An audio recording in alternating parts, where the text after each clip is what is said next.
আসসালামু আলাইকুম। আশা করি সবাই ভালো আছেন। আমি গত ভিডিওতে আপনাদেরকে জানিয়েছিলাম যে ইংরেজির বেসিক থেকে অ্যাডভান্স লেভেল পর্যন্ত যত যা কিছু আছে সব কিছু ফ্রিতে প্রোভাইড করা হবে। সেই ধারাবাহিকতায় আজকে শুরু করতে যাচ্ছি গ্রামার চ্যালেঞ্জ ভিডিও নাম্বার 1। সেখান থেকে আসলে এই চ্যালেঞ্জটা কাদের জন্য ফার্স্ট অফ অল সেটা আমাদেরকে একটু ক্লিয়ার হতে হবে। এই চ্যালেঞ্জ হচ্ছে প্রথমত হচ্ছে নাম্বার 1 স্টুডেন্টদের জন্য। কিছু স্টুডেন্ট আছে একেবারে চোখ কান বন্ধ করে তারা মুখস্থ করতে শুরু করে, কিন্তু তাদের বেসিক ভালো না থাকার কারণে পরীক্ষার সিট পর্যন্ত অথবা বসার আগ পর্যন্তই তারা কি হয় সব কিছু ভুলে যান। সেই কারণে আমাদের সব কিছু একেবারে বেসিক থেকে খুব শক্তিশালী করে তুলতে হবে। দ্বিতীয় নম্বরে বলেছি বিদেশগামী অনেকেই আছেন যারা আইএলটিএস করবেন বা হায়ার এডুকেশনের জন্য তারা বিদেশে যাবেন, তারা যাত্রা শুরু করেন, কিছু বই নিয়ে পড়া শুরু করেন। আনফর্চুনেটলি কোথা থেকে শুরু করবেন কিন্তু তারা জানে না, মাঝখান থেকে শুরু করেন এবং সেইখানে তারা হতাশার সাগরে হাবুডুবু খেতে খেতে একটা সময় গিয়ে সব কিছু ছেড়ে আবার তারা আগের জীবনে ফিরে যান। সেই সকল যারা বিদেশগামী আছেন তারা এই ভিডিওগুলো হচ্ছে আপনি রেগুলার দেখতে পারেন। আমি তৃতীয়ত এখানে মেনশন করেছি চাকরি প্রত্যাশী। আমি অনেকের কাছ থেকে শুনেছি যারা সবসময় বলে বেড়ান যে ভাই আমরা ইংরেজি কোথায় থেকে শুরু করব। সো তাদের জন্য এই ভিডিওটা হচ্ছে বা এই ধরনের ভিডিওগুলো হচ্ছে বেস্ট সলিউশন। কোথা থেকে শুরু করতে হবেন আমরা আর সেগুলো না বলি, শুধু আমরা কাজে পরিণত করব। সেইখান থেকে আপনি যেখান থেকে দেখতেছেন ঠিক এইখান থেকে শুরু করতে হবে। তৃতীয়ত হচ্ছে কর্পোরেট পার্সন আছেন, বড় বড় কোম্পানি আছে যেগুলোতে হচ্ছে যারা বায়ার আছেন বিদেশ থেকে আসেন, তাদের সাথে প্রপার কমিউনিকেশনের অভাবে তাদের সাথে ডিল করা হয় না এবং বিজনেস পারপাসে অনেক সময় ডাউনফল হতে থাকে এবং এই সকল যোগাযোগের অভাবে তাদের প্রমোশন হয় না, তাদের স্যালারি বাড়ে না। সেই সকল পার্সন আছেন যারা ইংরেজি খুব ভালোবাসেন, তাদের কাছ থেকে তারা হচ্ছে আপনি রেগুলারলি ভিডিওগুলো দেখতে পারেন। আনফর্চুনেটলি আমি কিছু শিক্ষকের কথা বলেছি যারা একেবারে বিগিনার থেকে অ্যাডভান্সড অর্থাৎ হায়ার পজিশনে যারা চলে গেছেন, কিন্তু যারা এখনও ডাটা ইউজ করেন যেখানে বলা উচিত ডেটা। আবার কিছু শিক্ষক আছেন যারা এখনও রেস্টুরেন্ট বলেন, আসলে আমরা কারেক্ট প্রনাউন্সিয়েশন করতে পারি না, তারা রেস্টুরেন্ট বলে না, সেটা এখনও তারা রেস্টুরেন্ট বলেন। তো পড়াশোনার ক্ষেত্রে এখনও বলেন গ্রামাটিক্যালি, যেখানে হওয়া উচিত ছিল গ্রামাটিক্যালি।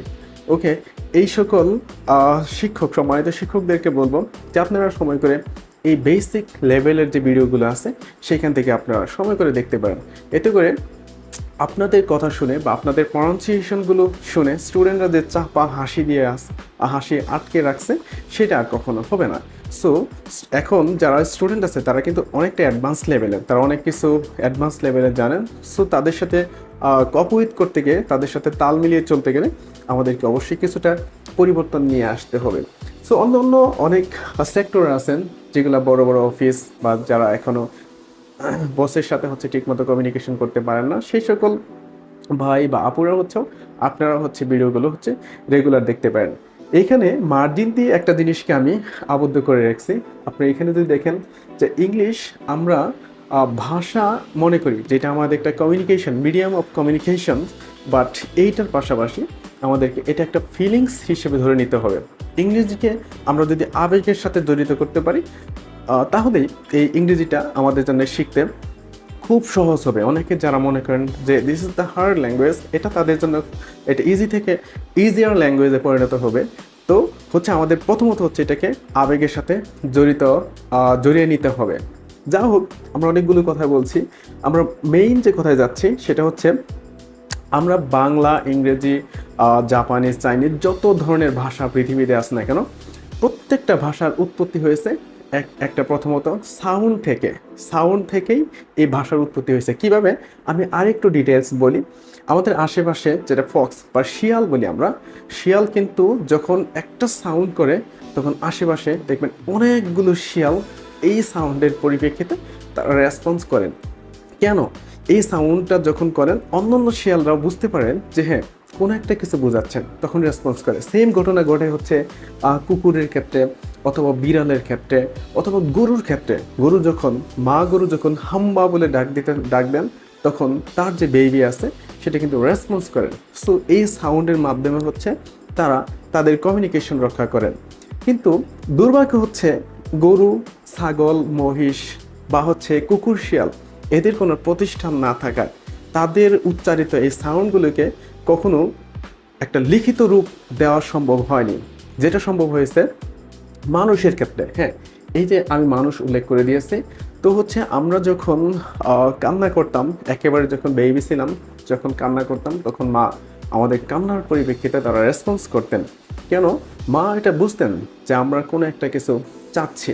তো সেমভাবে আমরা যখন বিভিন্ন ধরনের সাউন্ড যখন করতাম, গ্রামার আর্টিস্ট যারা আছেন তারা হচ্ছে এই সাউন্ডগুলোকে একটা লিখিত রূপ দেন। সেই লিখিত রূপটার নাম হচ্ছে লেটার। আমরা এই যে লেটার, এখন এই সাউন্ডগুলো যখন আমরা একটা লিখিত আকারে রূপ দেই সেটাকে আমরা বলছি লেটার।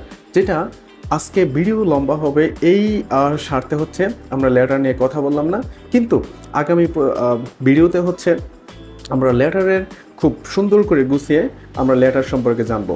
এরপর হচ্ছে আমরা ওয়ার্ড জানবো, এরপর আমরা সেন্টেন্স জানবো, টেন্স জানবো। এতে করে আমাদের ইংরেজিতে যতগুলো টপিকস আছে গ্র্যাজুয়ালি আমরা জানতে থাকবো। সেই পর্যন্ত আপনারা এই পেজের সাথে থাকুন এবং সাপোর্ট করার জন্য আপনারা হচ্ছে এবং ইন্সপায়ারেশন করার জন্য প্লিজ পেজটি ফলো দিয়ে আমাকে ইন্সপায়ার করবেন, সেই প্রত্যাশায় বিদায় নিচ্ছি আজকের ভিডিওতে। ইনশাল্লাহ দেখা হবে পরের ভিডিওতে। ততক্ষণ পর্যন্ত ভালো থাকবেন, সুস্থ থাকবেন। আসসালামু আলাইকুম।